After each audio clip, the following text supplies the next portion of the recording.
So today we are working on a 1995 Honda Acty. I work on a lot of these actually, Honda Actys and Subaru Sandbars, but I figured it was about time that I put together some videos for it. So this one's in today because it has a rough idle and the fuel and carb solenoids, they need replaced. So I'm going to walk you through both of those. I think for this video we'll just do the motor mounts first, which the left side or the passenger side is right there. That one's cracked all the way through. You can't really see it right now, but I will give you a better view of it in a second. The rear motor mount is directly under the bed right here. I will show you from underneath. It is at the top of this metal arm. And then the driver's side, or on this truck, the right side is right there. The owner purchased all three, so we're going to change all three, which is always recommended because these are the original rubber mounts from about 30 years ago on this truck. So yeah, so first things first, we're going to find ourselves a floor jack. So once you have your floor jack, I'm going to lower this one all the way. I always put a piece of wood on the top of it because when you jack up these little trucks, all the metal is pretty soft on it. In this case, we're going to lift from either the oil pan or where the engine and transmission bolt up right there. So I'll put a 2x4 in place just to kind of equalize the weight across both sides. But the reason we're jacking up right now, and we're only going to lift up a little bit, so the whole truck is actually moving up. It moved up about 3.5, 4 inches.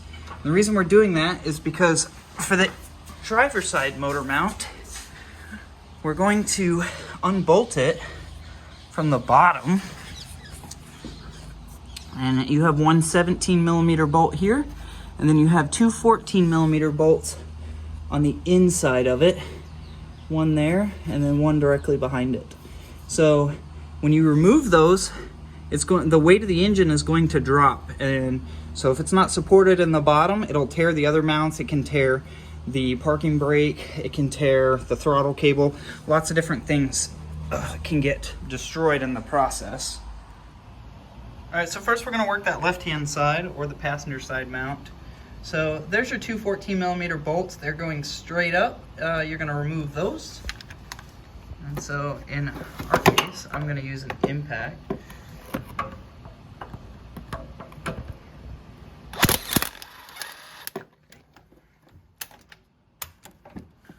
There's a little bit of an oil leak on this truck. The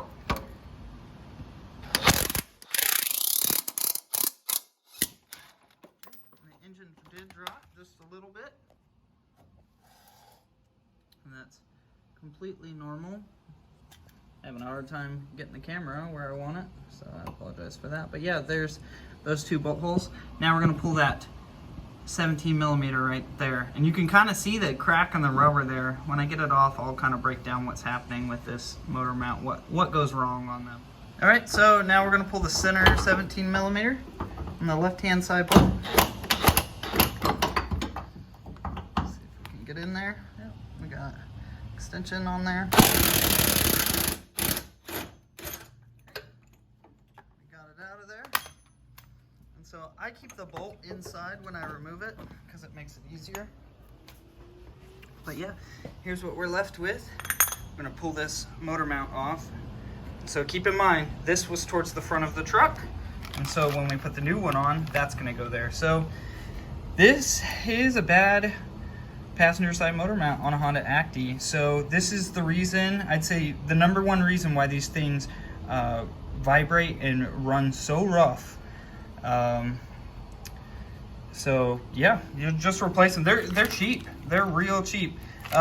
So some people think that there's something wrong when they get their new ones because there's a little bit of rubber left over down there. That's just from when they poured the rubber into the mold when they manufactured these, so there's nothing to worry about. That's completely normal. In fact, this one's pretty solid down in between. Usually, you know, they're missing quite a bit more. You can kind of see it down in the original mount down there. down there. So it's more solid on these. So kind of interesting. So yeah, this plate here, if you see it, when the motor mount rocks back and forth, that plate, you can see where it's worn in. These nubs on the motor mount actually touch that plate. So with that said, I always put the bolt in before I slide the motor mount back into place. In my opinion, that's the easiest way to do it. So in this case, the bolt is not long enough because the motor has dropped a little bit. So you're not going to be able to hand start that bolt, nor, I mean, you might be able to put the 14 millimeter bolts in, but I always get the long 17 millimeter bolts started first. So in this case, we're going to have to jack up the motor just a little bit. I'd say maybe 2 inches. And once we have it jacked up, this should slide right in. So I'm going to actually leave this on the leaf spring, just sitting there, so I don't have to scramble it back in there. All right, so I have that 17 millimeter bolt hand started in there. And then now I'm going to push up on the rest of the mount and go ahead and hand start those two 14 millimeters on the back. Then I'm going to hit all three with an impact, and it should pull the whole engine and transmission assembly up back towards the frame. All right, so our left side engine mount is now in place. So we're going to move on to the rearmost. What I like to do is I like to reposition the jack to the right side of the vehicle, basically because you're going to be laying directly underneath and reaching up between the exhaust and the rear cross member. And when you do that, you're going to want that jack out of the way. So you're going to start off by removing 3 17 millimeter bolts in that area. 1, 2, and then there's one down here at the bottom that's kind of hard to see. So there's 3 there, you're gonna remove that. And then there's one right here on the end of this bracket. You're gonna remove that too, that's 17 millimeter. Now you can leave that one on and pull the 3 14 millimeters that go between this engine mount and the frame. You can do that, but it's a little bit more difficult to get out. So it's kind of up to you whether you wanna do that. So a total of 3 17s down low, 1 long 17 in the middle that's optional for removal, and then 3 14 millimeter bolts on top that go into the the bottom side of the bed. All right, so this is the rearmost engine mount on the Honda Acty. So I pulled the 3 14 millimeters, there's 2 on that side, 1 over there, the 14 millimeters from the base of the bed, and the 3 17 millimeters that bolt it into the bell housing. So once you have it off, there's a 17 millimeter bolt that you're going to want to pull. Once you remove that, you can slide your new mount in with the 2 bolts facing the left side of the truck and the single bolt facing the right side of the truck. For reference, once you've removed the 17 millimeter bolt, you've pulled the engine mount out. We're going to set this to the side. You can look at it. The AT on it means automatic transmission. I'll be honest, you can use a manual transmission mount on it. I've never had an issue with it. This mount is actually in decent shape. You can kind of see the beginnings of cracks right here though. It might be kind of hard to see. There you go. You can kind of see them there. So this mount is dried out. It's very, very stiff. It feels not great. I definitely think the left-hand side of the truck, that mount that was cracked, it was the issue on this truck. However, when they purchase all 3, I always replace all 3. So, yep. So everything looks the same between the manual and the auto. In this case, the biggest difference is the manual is a little bit beefier up here, but it actually hangs in the same spot. I've never had any issues. Again, I have no problem putting the manual transmission rear motor mount on the automatic models. All right, so I've already put the new motor mount in the uppermost part of that bracket in the rear. And then now once you have the bracket in place, you'll notice it doesn't line up to the bolt holes, at least not exactly. So I can kind of move it out of the way and you can see the difference, right? So your jack is still in place holding the engine's weight, and that just means that you need to raise the engine and transmission up until the bolts line up. Once the bolts line up, you want to hand start the 3 17mm bolts. Go in there and see, we're almost there. That should be perfect right there. So hand start those bolts and then tighten them, and you're done with the rear mount. All right, so once you finish that rearmost mount, you're gonna wanna go over to the right-hand side of the truck, and let's look at this transmission mount over here. So this is the exhaust bracket right here.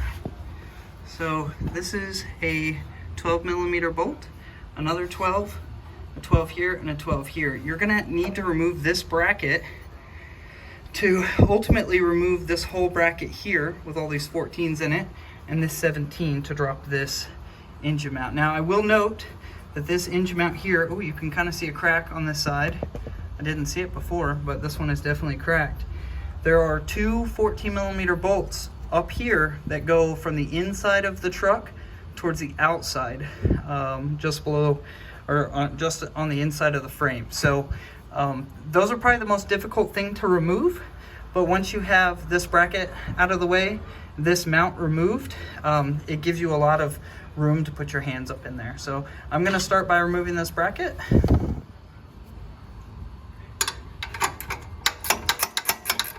Alright, so removing these 12mm isn't that bad. The lower two, you're definitely gonna wanna use a ratcheting wrench on. The upper two, I was able to use my small impact on, but it's definitely a pain in the rear to remove. We'll get her removed out of the way.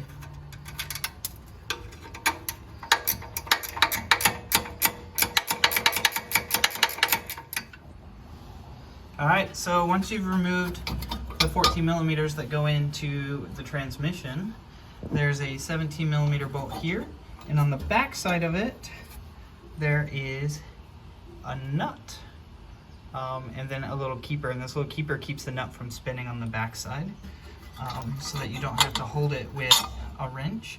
So I'm going to go ahead and pull the 17mm bolt out and push that out of the way, but this is just kind of resting in here right now.